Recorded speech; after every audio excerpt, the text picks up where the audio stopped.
बिस्मिल्लाहिर्रहमानिर्रहीम। अस्सलाम वालेकुम लिसनर्स। GAFM नेटवर्क तां बाबर शेख आहे अवां सां गॾु प्रोग्राम लीगल कॉर्नर में। हर हफ़्ते जीअं अॼु बि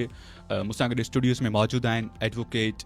अमजद अली दायो साहब ऐं अॼु जो असांजो टॉपिक आहे डिफेमेशन। लिसनर्स, डिफेमेशन ते अगरि मां ॻाल्हि कयां त कंहिं बि शख़्स ते एलिगेशन्स लॻाइण या ग़लति ॻाल्हियूं फैलाइण या उन जी इज़त ते वार करण खे डिफेमेशन चयो वञे थो। अकॉर्डिंग टू PPC सेक्शन 499 तहत इहो जेको आहे न क़ानूनी ॾोह आहे ऐं 499 खां अॻिते जेको 500 सेक्शन आहे PPC जो, उन में इन जी सज़ा बि लिखियलु आहे त 2 सालनि ताईं जेल बि थी सघे थी ऐं जुर्मानो बि थी सघे थो ऐं प्लस में जेल प्लस जुर्मानो बि थी सघे थो। तमामु अहम टॉपिक आहे। इन टॉपिक ते असां सां गॾु स्टूडियोज़ में लीगल एक्सपर्ट मौजूदु आहिनि। मां उन्हनि जो तारीफ़ मां ताईं कराईंदो हलां एडवोकेट अमजद अली दायो साहब, जेके एडवोकेट हाई कोर्ट आहिनि ऐं गॾो गॾु तमामु घणा हिननि जा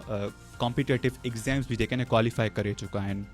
यानी इन्हनि खे लॉ जे मुतालिक़ तमामु सुठी इंफॉर्मेशन आहे ऐं इन टॉपिक ते असां इन्हनि सां डिस्कशन कंदासीं। अमजद साहब जी तरफ़ हलण खां पहिरियां तव्हांखे मां ॿुधाईंदो हलां त तव्हां असांजे लाइव कॉल बि करे सघंदव। असांजो लाइव कॉलिंग नंबर आहे 0300013488 ऐं साॻी नंबर ते व्हाट्सएप जी सहूलियत बि मौजूदु आहे। अवां असांखे व्हाट्सएप ते वॉइस नोट बि सेंड करे सघंदव। त अमजद साहब, अस्सलाम वालेकुम and welcome to the studios. वालेकुम सलाम। तमामु महिरबानी बाबर साहब, अवां जी गरम जोश इस्तक़बाल ऐं महिमान लाइ दिलि जी गहरनि सां शुक्रिया अदा कयां थो।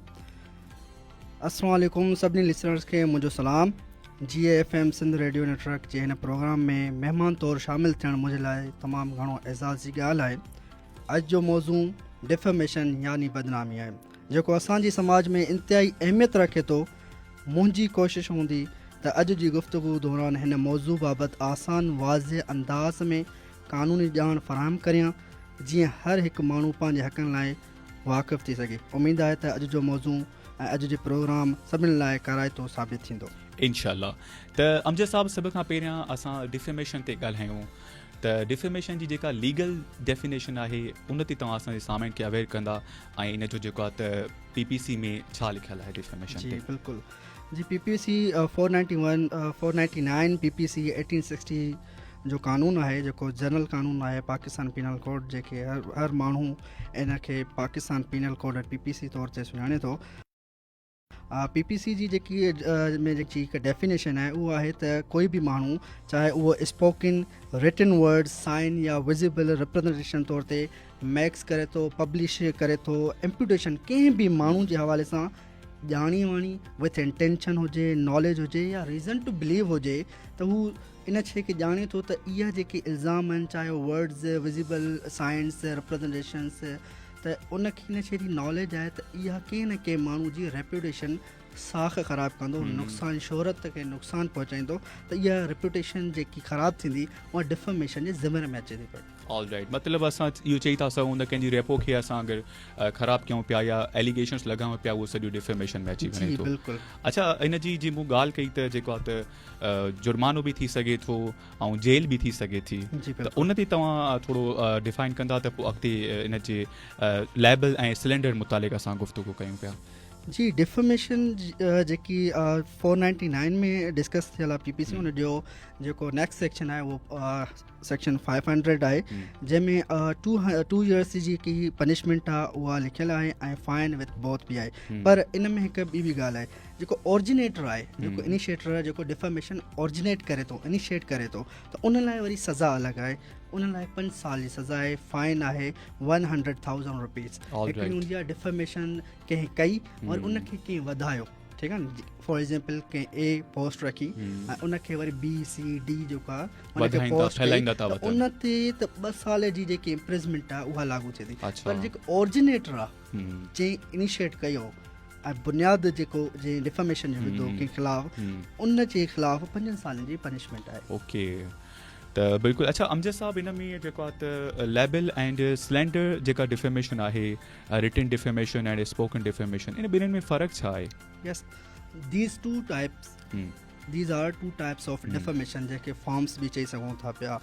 लेबल ऐं सिलेंडर। लेबल जेके चऊं त इन रिटन फॉर्म में हूंदो आहे, जेके परमानेंट फॉर्म चऊं, for example newspaper written form में आहिनि, सोशल मीडिया पोस्ट थी वई, ईमेल्स थी वयूं, मैसेजिस थी वयूं, सही। ये सभु लाइबिलिटी जे ज़िम्मे में अचनि थियूं, फॉर्म में अचनि थियूं। Cylinder is like spoken temporary जेके फॉर्म चवंदा आहिनि लॉ जी टर्मिनोलॉजी में, जीअं फॉर एग्ज़ाम्पल पब्लिक स्पीचिस थी वयूं, कन्वर्सेशन्स, वीडियोस वग़ैरह, उन में कोई बि कंटेंट आहे उहो स्पोकन वर्ड खे असां सिलेंडर चवंदा आहियूं लैंग्वेज लीगल लैंग्वेज में। ठीकु आहे। अच्छा जी, तव्हां ॻाल्हि कई रिटन डिफेमेशन ऐं स्पोकन, छा सोशल मीडिया जेकी पोस्ट आहिनि उहे बि डिफेमेशन में अचनि थियूं? सोशल मीडिया हर पोस्ट डिफेमेशन में नथियूं अचनि, छो त कुझु एक्सेप्शन्स बि PPC में ॾिनल आहिनि, त कुझु ही इस्तिस्ना जेके असां चऊं त हर पोस्ट डिफेमेशन जे ज़िम्मे नथियूं अचनि। अलबत्ता जेकॾहिं उन में कंहिंजी साख ख़राबु थिए थी, कंहिंजी शोहरत खे, कंहिंजी इज़त खे नुक़सानु पहुचे थो, त उहे बिल्कुलु डिफेमेशन जे ज़िम्मे में अचनि थियूं। अच्छा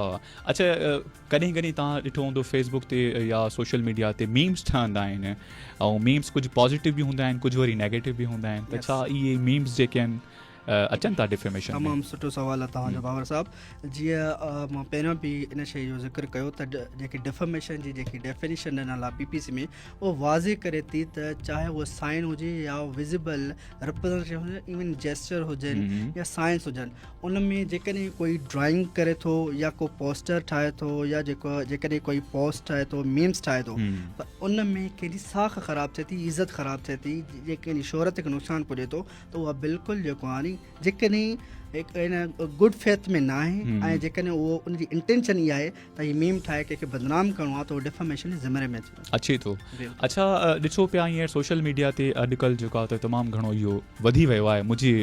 नज़र में, ऐं कॾहिं कॾहिं ईअं थींदो आहे त कोई अहिड़ो मीम ठही पियो वञे, उहा कंहिंजे जेको आहे त कंहिंखे डिफेम करे पियो, उहा वरी शेयर बि थींदी रहे पई पोस्ट, उहा मज़ाहीअ कॾहिं अहिड़ी थी वेंदी आहे जो माण्हू शेयर कंदो रहंदो आहे, त छा जेको शेयर कंदड़ आहे उहो बि डिफेमेशन में अची वेंदो, उन उते बि केस थी सघे थो, या सिर्फ़ु जेको ऑरिजिनेट थी आहे जितां वीडियो उहो ई ईंदो? जी मां तव्हांखे हींअर डिस्कस कयमि त ऑरिजिनेटर बि जेको आहे उन जे ज़िम्मे में अचे थो, ऐं जेकॾहिं उनखे कोई फर्दर जेको आहे शेयर करे थो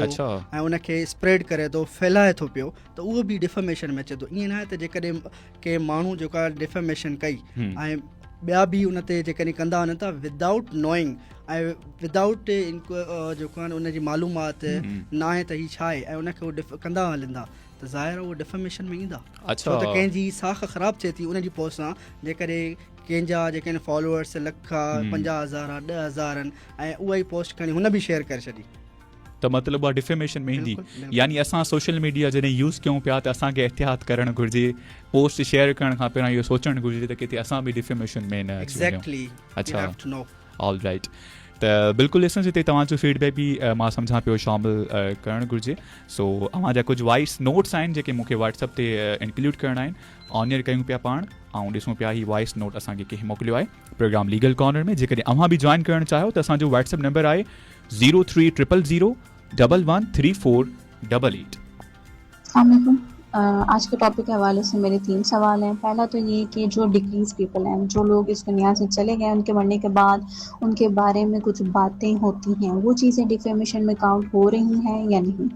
दूसरा, किसी महफिल में बार बार किसी को इनडायरेक्टली हिट करना, रिमार्क्स करना, ये चीज़ डिफेमेशन में काउंट हो रही है या नहीं। And the most important and last question ये कि किसी को गुस्से में इंसल्ट करना, गालियाँ देना, इसके रिजल्ट में नतीजतन किसी की इज़्ज़त ख़राब हो रही है, उसकी इमेज ख़राब हो रही है, उसकी रेपुटेशन ख़राब हो रही है, तो ये चीज़ें डिफेमेशन में तो काउंट हो रही हैं। बट इन सारी सिचुएशंस में हमें एविडेंसेस को कैसे कलेक्ट करना है और इन पर हमने क्या एक्शन लेना है, कैसे लेना है, इस बारे में हमें गाइड करें। अच्छा, ये तमाम बहुत अच्छा इंपॉर्टेंट इन्होंने सवालात किए हैं और आपने अपना नाम नहीं बताया। वेल, इट्स ओके। सर, फौत शुदा बंदों की अगर कोई बंदा रिमार्क्स दे रहा है, इन्होंने जैसे सवाल किए, तो 1 बाय 1 अगर हम इस पे बात करेंगे तो अच्छा होगा। जी प्लीज़। जी, जेकॾहिं कोई फोत थी वञे थो, जेकॾहिं हिन दुनिया मां हू लाॾाणो करे वञे थो, फोत थी वञे थो, ऐं उन जे बारे में कोई बि माण्हू रिमार्क्स ॾिए थो, ज़ाहिर आहे उहो कंहिं न कंहिं ख़ानदान जो फ़र्दु हूंदो, न सोसाइटी जो जेको आहे न हिकु सिटीज़न ऐं हिकु शहर जो सिटीज़न ऐं हिन सोसाइटी जो उहो बि हिकु हिसो रहियो हूंदो। ज़ाहिर हुन सां डायरेक्टली इनडायरेक्टली कंहिंजूं न कंहिंजूं फीलिंग्स अटैच ज़रूरु हूंदियूं। सही। त बिल्कुलु PPC इन शइ खे वाज़े तौर ते वाज़े करे थी त जेकॾहिं जेकॾहिं कोई बि फोत थी वियो आहे त उन जी साख ख़राबु थिए थी, उन जी इज़त ख़राबु थिए थी, ऐं जेकॾहिं उहो जीअरो हुजे हा त उन जी डिफर्मेशन थिए हा, त ईअं ई काउंट कई वेंदी त हू ईअं ज़िंदा आहे ऐं उन जी डिफर्मेशन थी आहे, उन ते डिफर्मेशन लागू थींदी। ऑल राइट, मतिलबु उहो डिफेमेशन उन जो केस उन था जेके आहिनि त मिट माइट करे सघनि था। जेकॾहिं उन्हनि जे मिट माइटनि जी ख़ानदान जी फीलिंग्स बि हर्ट थी वञे ऐं इन नियत सां त उन जे मिट माइटनि जी फीलिंग्स हर्ट थियनि, ऐं जेको हितां जो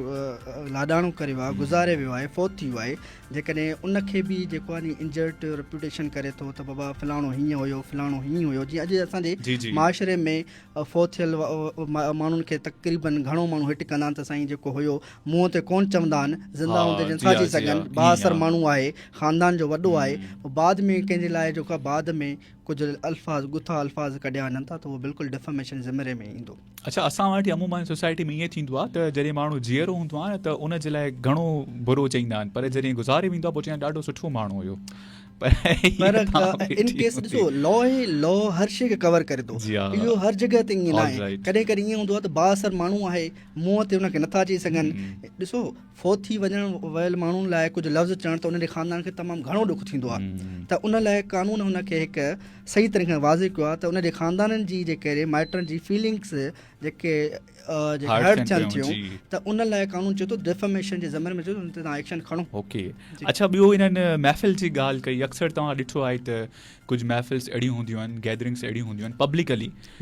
उते टॉन्टिंग घणी थींदी आहे, ठीकु आहे, तव्हां पाण ॾिठो हूंदो, त छा इहो डिफेमेशन में अचे पियो या जस्ट? जी जी जी बिल्कुलु, तमामु सुठो सवाल, जेके बि सवाल थियनि सुठा थियनि, जेके असां तानो तुणको चऊं अॼुकल्ह असांजे इनडायरेक्टली जेकॾहिं कंहिंखे हिट करणु, त बिल्कुलु इहो बि असांजी डिफर्मेशन जे कानून जी डेफिनेशन जे ज़िमरे में अचे थो, त जेकॾहिं कोई इनडायरेक्टली कंहिंखे फॉर एग्ज़ाम्पल कोई चवे थो त महफ़िल में त फलाणो त तमामु घणो शरीफ़ आहे, हीअ त चोरी करे ई नथो सघे, तमामु शरीफ़ आहे, तमामु। हाणे हिते रीज़न छा आहे, हुनजो इंटेंशन छा आहे, हाईलाइट करे थो ऐं उन ॾांहुं इशारो ॾिए थो त हीअ जेको आहे न ऑनेस्ट न आहे, ईमानदार न आहे, हीअ चोर अथव, सम्झो था, त इहो इनडायरेक्टली कंहिंखे जेको आहे हिट करणु ऐं इहा बि ज़मरे में अचे थो, या ईअं चवणु त फॉर एग्ज़ाम्पल ॻाल्हाए नथो ऐं इशारो ॾिए थो त बाबा का अहिड़ी का शइ अहिड़ी का सिचुएशन थी वई आहे पब्लिकली ऐं पुलिस उते बीठी आहे, ठीकु आहे, ऐं पुलिस पुछा थी कि हू हैज़ स्टोलन दिस थिंग, ऐं हू चवे कुझु नथो, सिर्फ़ु इशारो ॾिए थो, त डिफर्मेशन में जेकॾहिं हू ग़लति तौर ते फॉल्सली ऐं ग़लति ऐं उहो सही न आहे ऐं उहा हक़ीक़त न आहे, पर इहो बि डिफर्मेशन में अचे थो। या कंहिंजी पिक्चर जेको आहे ठाहे छॾणु, डायमंड हथ में ॾेई करे पिक्चर ठाहे करे ऐं पोस्टर शहर में जेको आहे नी विराइणु या दीवार ते ठाहे छॾणु, त इहो डिफर्मेशन में अचे थो, चाहे हुन लफ़्ज़ चया न, लिखिया न, पर हिकिड़ो विज़िबल तौर ते हुन का साइन ठाहे छॾी। ओके, अच्छा, ईअं इनडायरेक्टली हिट कंदा आहिनि कॾहिं कॾहिं त बाबा ठीकु आहे, जीअं महफ़िल जी हिन ॻाल्हि कई त महफ़िल में फॉर एग्जाम्पल, हाँ महफिल में हमारे साथ 5 बंदे ऐसे हैं जो कि एक बंदा इस तरह से है, मतलब नेगेटिव ॻाल्हियूं करे वेंदा आहिनि, त इहा तव्हां डिफर्मेशन चओ पिया। एक्ज़ैक्टली, मां हिनखे वधीक एक्सप्लेन ईअं कयां त कॾहिं कॾहिं असांजा दोस्त तमामु घणा जेके आहिनि इन शइ खे लाइट वठंदा आहिनि, पर इहो कानूनी तौर ते हिकु डिफर्मेशन ज़मन में चयो। फॉर एग्ज़ाम्पल कोई चवंदो आहे त मुंहिंजो त एक्सपीरियंस रहियो आहे, हमेशह जेको न हीअ शइ फलाणी कलर जी शर्ट पाईंदो आहे, उहो हमेशह जेको चोरी निकिरंदो आहे, या फलाणो जेको आहे न हिकिड़ो गदार निकिरंदो आहे, या हीअ फलाणो हीअं निकिरंदो आहे, त इहा हिकु शइ जेको आहे न, या उहो माण्हू जेको आहे नी ऑनेस्ट न हूंदो आहे। हाणे उन जी हिकु अपीयरेंस ते या उन जी जेको आहे ड्रेसिंग ते हिकु नुक़्तो खणी करे ऐं उनखे हिट करणु पब्लिकली, त इहा बिल्कुलु डिफर्मेशन जी ज़िमरे में अचे थी। ओके, अच्छा, ॿियो हिननि तमामु घणो अहम ॻाल्हि कई, एंग्री अगरि माण्हू को कावड़ में अची करे कंहिंखे घटि वधि ॻाल्हाए पियो, अक्सर तव्हां ॾिठो आहे त जहिड़ा थी वेंदा आहिनि, जहिड़े में त माण्हू इलाही कुझु ॻाल्हाए वेंदो आहे, इहो कीअं हिनखे ॾिसिजे? जी, उहो बि जेकॾहिं उन्हनि कुझु अल्फाज़ ज़ाहिरा हुननि जेकॾहिं कुझु चयो त उहे स्पोकन वर्ड्स हूंदा, ऐं स्पोकन वर्ड्स में उहो जेको आहे उहो अहिड़ा लफ़्ज़ ॻाल्हाए थो जेके हक़ीक़त ते बहस नथा कनि ऐं उहे सही न आहिनि, ऐं उन सां उन जी इज़त ख़राबु थिए थी, उन जी जेकी आहे रेप्यूटेशन, शोहरत सभु ख़राबु थियनि थियूं, त उहो डिफर्मेशन ज़मरे में ज़रूरु ईंदो। हाणे धमकियूं हिकु अलॻि शइ थी वई, ठीकु आहे नी, थ्रेट्स अलॻि शइ आहे, जेकॾहिं हीअ सिर्फ़ु इन नियत सां आहे त इहे लफ़्ज़ चवां त हिन जी साख ख़राबु थिए सोसाइटी में, ठीकु आहे न, मतलब पब्लिकली बेस्तो करणु, हा उनखे अमजद साहब, असीं PPC 499 बि ॿुधूं पिया, ऐं अॼुकल्ह जेका डिफेमेशन ऑर्डिनेंस 2002 जे बारे में बि ॻाल्हियूं हली रहियूं आहिनि, छा डिफरेंस आहे ॿिन्हिनि में? जी बिल्कुलु PPC जी 499 1860 जो एक्ट आहे, ठीकु जी, आहे, ऐं जी। Deformation ordinance 2002 ordinance. हाणे इन्हनि में फ़र्क़ु जेको आहे, PPC हिकु जनरल लॉ आहे ऐं तमामु हिकु पुराणो लॉ आहे, जनरल लॉ आहे, ऐं जेको डिफॉर्मेशन ऑर्डिनेंस 2002 हिकु जी। स्पेशल लॉज़ आहे। हाणे इन्हनि में नेचुरल जेको नेचर जो फ़र्क़ु आहे त हू क्रिमिनल नेचर आहे, ठीकु आहे, ऐं हू सिविल इन नेचर आहे ऑर्डिनेंस। ऐं उनजी जेको पंहिंजो PPC जी 499 ऐं 500 जे तहत जेकॾहिं डिफॉर्मेशन जे तहत असां एक्शन खणूं था, उनजो जेके पर्पज़ आहे उहा सिर्फ़ु पनिशमेंट आहे, ओके। ठीकु, पनिशमेंट फाइन सां गॾु उन में जेल वञी सघे थो। ऐं जेकॾहिं हेॾा स्पेशल ऑर्डिनेंस जे तहत जेको आहे डिफॉर्मेशन ऑर्डिनेंस 2002 जे बारे में ॻाल्हायूं, जेको असांजो स्पेशल लॉ आहे, उहो कंपनसेशन, उनजो पर्पज़ कंपनसेशन आहे, डैमेजिस इन शेप ऑफ मनी। ऐं हुनखे जेको आहे, जेको जनरल लॉ आहे डिफॉर्मेशन अंडर PPC, उनखे क्रिमिनल कोर्ट्स गवर्न कनि थियूं ऐं हिन खे सिविल कोर्ट्स। अच्छा, ऑर्डिनेंस खे जेको आहे सिविल असां जेको आहे कोर्ट सिविल ऐं पर्पज़, मेन पर्पज़ जेको आहे होॾे जेको आहे नी पर्पज़ जेल आहे, क्रिमिनल नेचर आहे, हेॾे कंपनसेशन आहे in shape of damages money. Okay okay okay. अच्छा, कंपनसेशन ते हिकिड़ो सुवाल मुंहिंजे ज़हन में अचे पियो, अगरि कंहिंजी रेप्यूटेशन ख़राबु थिए पई त उनजी कंपनसेशन छा पई थी सघे? जी बिल्कुलु। हाणे इहे जेके डैमेजिस जेके कैलकुलेट कया वेंदा उहे सिविल कोर्ट से डिफॉर्मेशन ऑर्डिनेंस 2002 जे तहत हिकिड़ा एविडेंस तौर ते हर शइ कंक्लूड करण खां पोइ हिकिड़ो मखसूस तौर ते डैमेजिस जेके आहिनि कोर्ट उनखे कैलकुलेट करे फाइन करे सघे थी ऐं इम्पोज करे सघे थी। अच्छा, इनखे असां ईअं चई सघूं था, फॉर एग्ज़ाम्पल असां सोशल मीडिया ते अचूं, को शख़्स जेको आहे त कंहिंखे डिफेम करे रहियो आहे, लाइव अची रहियो आहे वीडियो ते, ऐं तमामु घणा हुन ते कूड़ा एलिगेशन्स लॻाए रहियो आहे, ऐं जंहिं शख़्स जे बाबति कराए पियो उहो वञे पियो ऐं अकॉर्डिंग टू ऑर्डिनेंस 2002 वारे तहत कंपनसेशन जे लाइ, त छा इहो क्लेम करे सघे थो त उहो साॻियो माण्हू वरी वापसि अचे फेसबुक ते लाइव अचे ऐं ॻाल्हियूं करे त बाबा मूंखां ग़लती थी वई ऐं जेको मां इहा ॻाल्हि न कई, छाकाणि त उनजी रेप्यूटेशन त ख़राबु करे चुको न? जी, जेकॾहिं अपॉलोजी करे थो ऐं इन केस में हू एक्सेप्टेड करे थो जंहिंजी थी आहे त दैट्स फाइन। अगरि जेकॾहिं न त डिफॉर्मेशन लाइ कंपनसेशन हुनखे ॾियणी पवंदी। All right all right. ठीकु आहे अमजद साहब, जेको आहे त सिंगर्स वग़ैरह अॼुकल्ह तव्हां ॾिसो पिया अहिड़ा आहिनि जेके ॻाए रहिया आहिनि, कहिड़े तरीक़े सां बुक ऑथर्स आहिनि ऐं एज़ वेल एज़ कुझु एक्टर्स आहिनि जंहिंजा जेको आहे न माण्हू नकल बि करे रहिया आहिनि ऐं उन्हनि ते तमामु घणा मीम्स बि ठाहे रहिया आहिनि, त छा इहे डिफेमेशन केस करे सघनि था उन्हनि माण्हुनि जे ख़िलाफ़? जी, अॼुकल्ह असां पंहिंजे सिंध अंदरि ॾिसूं त काफ़ी अहिड़ा नवां सिंगर्स जेके आहिनि बिल्कुलु आहिनि ऐं उन ते तनक़ीद बि घणी थिए थी, मज़ाक बि थिए थी, मीम्स बि ठहंदियूं, पर जेकॾहिं कोई माण्हू नेक नीयत सां कंहिंजी परफॉर्मेंस ते, उनजी मयार ते या उनजे बाबति पंहिंजी राय ज़ाहिर करे थो, मिसाल जे तौर ते जेकॾहिं कोई माण्हू आहे पंहिंजो किताबु पब्लिश कराए थो, उहो पंहिंजो किताबु,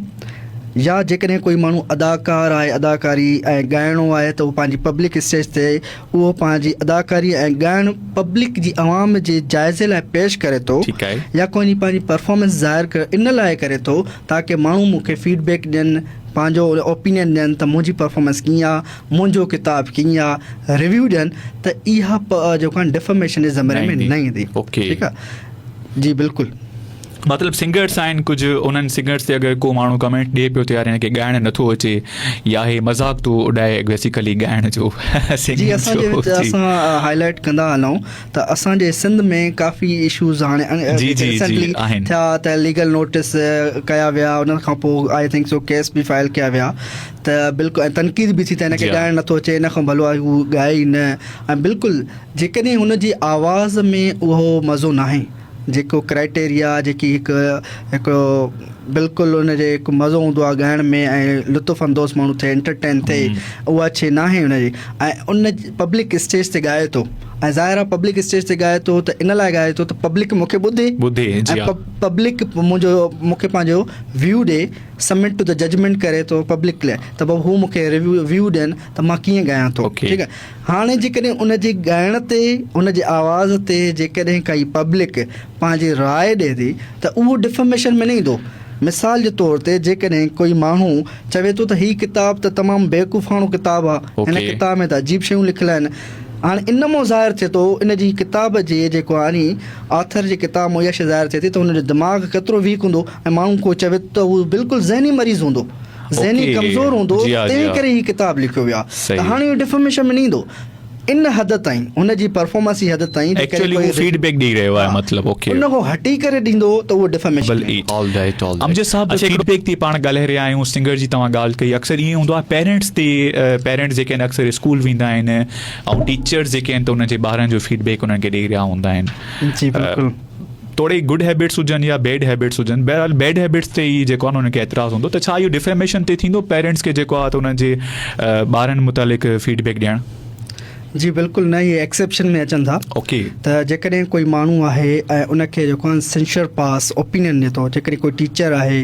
ऐं टीचर्स ॾे कोई पेरेंट्स वञनि था ऐं टीचर खां पुछा कनि था त मुंहिंजो ॿारु कीअं आहे कीअं पढ़े थो छा पियो ऐं हू चए थो हीअ त घणो तमामु नालाइक़ आहे पढ़ंदो न आहे सॼो ॾींहुं जेको आहे हुनजा ख़्याल अलाए किथे हूंदा आहिनि ऐं हीअ सॼो ॾींहुं ॻाल्हियूं कंदो आहे क्लास में टाइम पास कंदो आहे वक़्तु ज़ाया कंदो आहे या मोबाइल में जेको आहे पंहिंजो वक़्तु ज़ाया कंदो आहे त इहे जेके सेंशर पास ओपिनियन आहिनि कंहिं टीचर्स जूं त इहो जेको आहे गुड फेथ में आहिनि ऐं उनजी भलाई लाइ आहिनि त इहो डिफेमेशन में ईंदो अच्छा डिफेमेशन में न ईंदो त छा FIR बि डिफेमेशन में अची सघे थी अक्सर FIR में जेको आहे त एलिगेशन्स लॻाया वेंदा आहिनि FIR थी वञे पई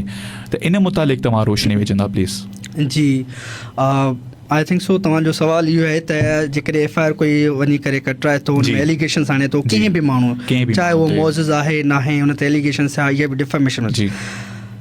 इहा बि हिकु एक्सेप्शन्स टू द डिफेमेशन आहे PPC में त जेकॾहिं काई बि एक्यूज़ेशन्स एलिगेशन्स आहिनि ऐं उहे गुड फेथ में आहिनि ऐं उहे फॉल्स न आहिनि ऐं हू लीगल अथोराइज़्ड पर्सन आहे एलिगेशन्स खणी वञे थो ऐं उते हू पंहिंजो पेश करे थो त उहो ही मसइलो आहे फिलहाल मूंसां ई कयो त इहा बि डिफेमेशन ज़मरे में न ईंदी इहा एक्सेप्शन जी कहिड़ियूं एक्सेप्शन्स आहिनि जेके डिफेमेशन में नथियूं अचनि जी एक्सेप्शन्स जेके मौजूदु आहिनि PPC में उहे 1 to 10 आहिनि 10 एक्सेप्शन्स अहिड़ियूं आहिनि जेके डिफेमेशन छो त असां वटि हिकु प्रॉब्लम इहो आहे असांजी आम आवाम सां त काई बि ॻाल्हि कर काई बि पोस्ट कर हू जुनून थी वेंदा आहिनि ऐं गुस्से में अची चवंदा आहिनि त असां तव्हांजे ख़िलाफ़ु डिफेमेशन सूट या केस फाइल कंदासीं ऐं यकदमि जेको आहे नोटिस इशू कंदा आहिनि पर मां चवां थो त कानून जी ॼाण हर सिटीज़न जो हिकु फ़र्ज़ु आहे असां वटि चवंदा आहिनि त हिकु वकील पुलिस ऐं जज जी इहा ज़िमेदारी आहे पर न हीअ हर माण्हू जी ज़िमेदारी आहे इहा ई वजह आहे त असां बग़ैर ॼाण जे ऐं डिफेमेशन कंदा आहियूं पर कानून वाज़े करे थो ॾह शयूं त इहे डिफेमेशन जी ज़िमेदारी में ईंदियूं इन जे बाउंड्री में रही करे तव्हां ॻाल्हायो त तव्हांजे ख़िलाफ़ु कोई एक्शन न थींदो सभ खां पहिरियां जेकॾहिं तव्हांजो ट्रुथ फॉर पब्लिक गुड लाइ आहे जेकॾहिं फॉर एग्ज़ाम्पल मिसाल ॾियूं त का बिल्डिंग आहे ठीकु आहे ऐं बिल्डिंग में कंहिं माण्हू चयो त साईं ही बिल्डिंग में हिन बिल्डिंग में अपार्टमेंट्स तव्हां ख़रीद न कजो उन जी वजह इहा त राति जो हिते फैक्ट्रीज़ आहिनि जंहिंजो शोर थींदो आहे आवाज़ु थींदो आहे निंड आराम हराम थी वेंदो आहे ऐं इहा बिल्डिंग तव्हां इन अपार्टमेंट ते ख़रीद न कयो ऐं बिल्डर्स आयो बिल्डिंग जो मालिक आयो हुन चयो त मां हिते अरबनि रुपया ख़र्चु कया आहिनि ऐं तव्हां इहा शइ फैलाए छॾी आहे ऐं को माण्हू ख़रीद करण लाइ तयारु न आहे डिफेमेशन जो केस दाख़िल कयो पर कानून चवे थो त जेकॾहिं गुड फेथ में ऐं इंट्रस्ट फॉर द पब्लिक आहे ऐं तव्हां आगाही ॾियो था त इहा डिफेमेशन जो हुन ते एक्शन ई न थींदो अच्छा बिल्डिंग्स जे बारे में अक्सर जेको आहे त इहे ॻाल्हियूं थींदियूं आहिनि कुझु बिल्डिंग्स में मटीरियल सही इस्तेमालु न थियल हूंदो आहे ऐं दौरान इंस्ट्रक्शन जेको आहे त इहे शयूं ज़ाहिर थींदियूं आहिनि एक्ज़ैक्टली जेकॾहिं गुड फेथ लाइ गुड फेथ ऐं पब्लिक गुड नेचर लाइ इंट्रस्ट लाइ आहे त उहे बिल्कुलु आगाही आहे न हिननि में सभिनि जो भलो थींदो अहिड़े हिसाब सां जे बैंक में मिसाल वठूं काई बैंक आहे ऐं करोड़नि रुपयनि जो हुन ते जेको आहे केस आहे बैंक करप्सी जो हर शइ जेका उहा फॉल डाउन थी वई आहे या टैक्सिस वधीक आणनि था पिया त कंहिं असां पब्लिकली हिकु पोस्ट चई त हिन बैंक में तव्हां पंहिंजा जेके आहिनि अमाउंट सबमिट न कजो ऐं उते जेको आहे तव्हां अमाउंट न खणी वञिजो त उहा बि पब्लिक जेकी आहे इन गुड फेथ में आहे उन ते बि डिफेमेशन लागू न थींदी ऑल राइट अच्छा ॿियूं कहिड़ियूं एक्सेप्शन्स आहिनि इन खां अलावा जी ॿी जेकी सभ खां आम जेकी मां चवां त जेको असां सियासी माण्हुनि लाइ हुकूमत लाइ पब्लिक क्वेश्चन जेके चऊं त असां आम तौर ते जेको आहे चवंदा आहियूं त रस्ता न आहिनि ब्रिजिस न आहिनि हीअ सहूलियत न आहे पाणी न आहे या सवाल कंदा आहियूं PM को सवाल कयो या CM को कयो या मिनिस्टर MNA को कयो या असां चयोसीं त फलाणा रोड ठाहिया इहे थी आहे ठीकु आहे नी, ख़राबु थी विया, ब्रिज ठाही वई त उहो किरी पई वग़ैरह वग़ैरह। हाणे कुझु जी शयूं हक़ाइक़ आहिनि ऐं उहे शयूं उहे आहिनि पब्लिक इन नेचर ऐं कुझु पब्लिक क्वेश्चन जेको आहे कंसर्निंग आहे, त इहो बि डिफमेशन में नथो अचे। फॉर एग्जाम्पल असां को मतिलबु ईअं पॉलिटिशियन को जलसो वग़ैरह करे पियो त आम आवाम जेके चए पई यार कमु कंदा कोन्हनि, जलसा त कंदा अथनि, त डिफमेशन में नहीं, डिफमेशन में नहीं, छो त पब्लिक क्वेश्चन आहे, इहो हक़ आहे आवाम जो सवाल करणु। अच्छा, हमसे साहब कॉलर मौजूद आहिनि जी। अस्सलाम वालेकुम। वालेकुम सलाम। अल्हम्दुलिल्लाह अदा, तव्हां ॿुधायो?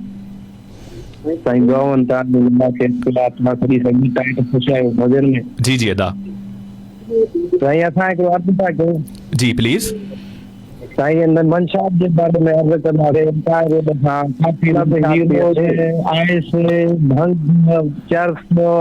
मेहरबानी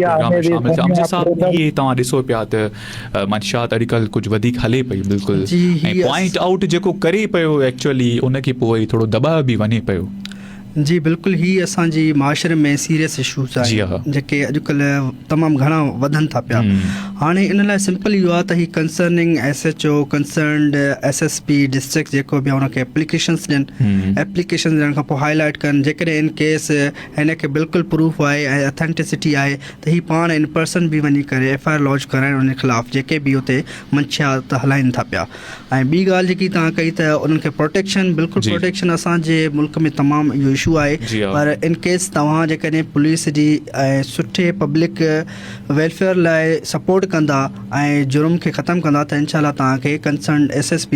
या पुलिस अथॉरिटीज़ ज़रूरु तव्हांजी मदद कंदी ऐं तव्हांखे प्रोटेक्शन ॾींदा। अच्छा, इन ते हिकिड़ो सुवाल अची वियो त विदाउट आइडेंटिफिकेशन शो जे माण्हू कंप्लेन करे सघे थो, पॉइंट आउट कराए सघे थो त इन एरियाज़ में मंशियात वग़ैरह हले पई,